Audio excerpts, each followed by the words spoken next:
Hello everyone, welcome back to the channel. If you are an IGNOU MCA second year first semester student, then this video is very important for you. Today, we are going to solve MCSL-228 Set 2, June 2025, previous year question with detailed solutions. In this video, you will get step-by-step explanation of every question, proper format on how to write answers in the examination. Trust me, if you understand this PYQ properly, your exam will become much easier. So make sure you watch this video till the end, and if you have any doubt, feel free to comment.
I hope you found this video helpful and easy to understand.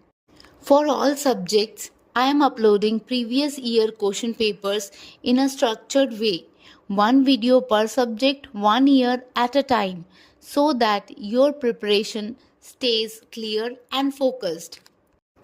New PYQ videos are uploaded twice a week, so make sure you stay connected with the channel. If you want the solved PYQs in PDF format, you can find the link in the description. Don't forget to like, share, and subscribe for more such exam focused content. Thank you for watching and all the best for your exams.